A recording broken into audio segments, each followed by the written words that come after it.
Well, unbelievably, honey, lemon and ginger are flying off the shelves at a much higher rate than this time last year as people attempt to combat the usual flu and cold season. It seems that sales of honey, as I mentioned, up 18%, ginger sales up almost 30%, and lemon sales leaping more than 34%. According to Countdown's health merchandise manager, they said that appearing more Kiwis were brewing up traditional remedies to get through winter illnesses. Dr. Shaun Holt is the author of Natural Remedies That Really Work, and he joins us now. Welcome to the program. Thank you, Andrew, for asking us to share. Why are we getting more excited? Why are we kind of turning the clock back in time? Because you'd think that medical science would be offering us better alternatives than those remedies that the grannies and granddads used to cook up. Yes, on the whole it does, but, the common cold is one of those things that we just haven't made much progress on. So there's not a whole heap works, including traditional medicine, so I guess that's why people are using ones that have been handed down over time. What did you find in your book when you researched this? I mean, are there actually components in some of these items, or is there a bit of a placebo effect there? It just makes us feel a bit better. Yeah, there's certainly a placebo effect. So if you go and buy anything and take it, you're generally going to find that you feel a little bit better just because you've taken something. It's the way that we're wired up. But there is some truth hidden in there with some of these. So there's 3 in particular that people take to prevent colds or to treat colds. You're probably familiar, of course, with vitamin C, which is probably why people take lemon. Not a good amount of evidence for vitamin C at all. There's stronger evidence, though, for echinacea and zinc, which if you take them regularly, they'll reduce the number of colds you get. And if you take them once you've started a cold, it'll probably reduce the duration and severity. And what's the best form of echinacea to take?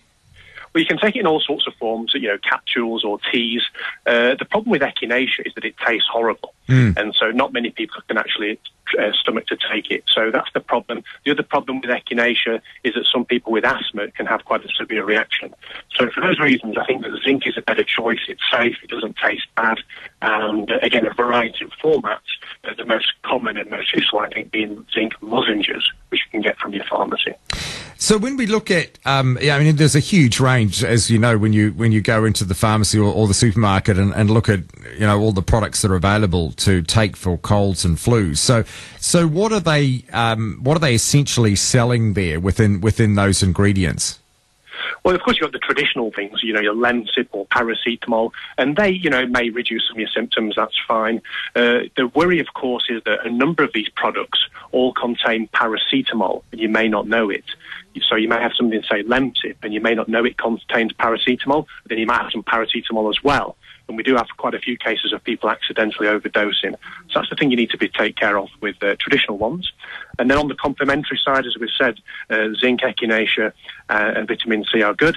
And the other one that is recommended for a cough, that tickly cough that just won't go away, is honey.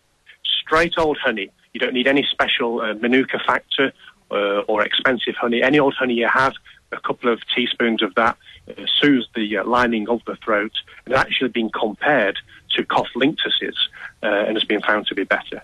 Because, honey does have a lot of really good elements. It's kind of forgotten, isn't it? That we think of it as the thing we put on toast and breakfast, but there is a whole lot of genuine health benefits in honey.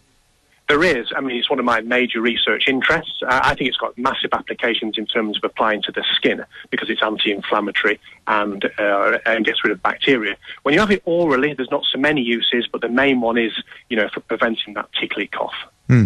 When you look at all of this, do you think people are coming around to thinking of alternatives more? Even as I mentioned, we're getting kind of more sophisticated in our outlook. We expect technology to deal with these things, but in some areas, we're happy to think more about the natural alternatives. You're right. It is a paradox of modern medicine in that in some ways medicine has never been so good, with a few examples of, the common cold.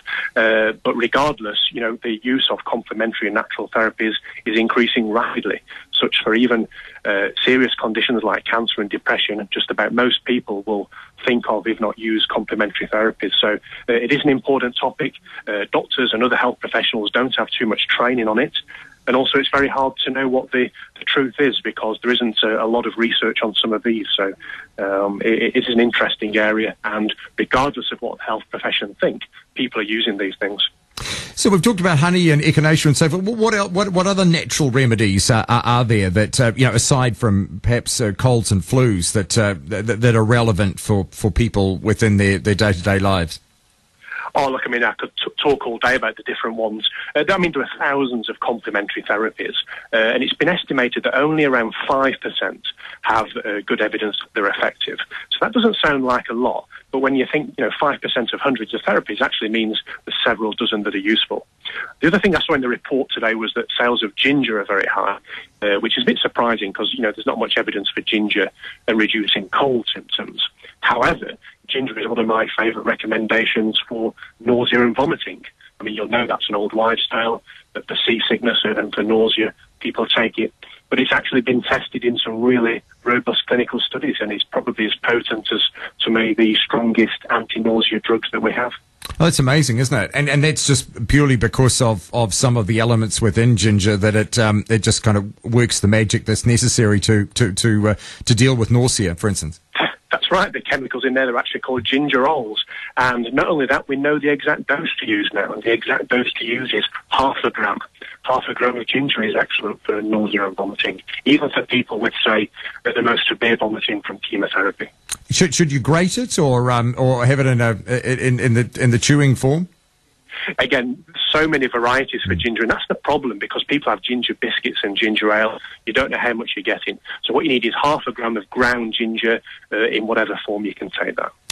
Very good talking to you. Thanks for joining us. Talking to Dr. Shaun Holt, the author of Natural Remedies That Really Work. And it seems that there are, as he said, plenty of them around, and more people are choosing to go down that route, particularly dealing with the common cold and the flu season, with Countdown reporting sales of honey up more than 20%, ginger and lemon sales up more than 30%, and it seems people are increasingly taking to the idea of having hand sanitizer with them at all times. Sales of those up more than 30%, and as you heard in the news, the little school in Bluff that virtually closed today because most of the kids are actually off with the flu.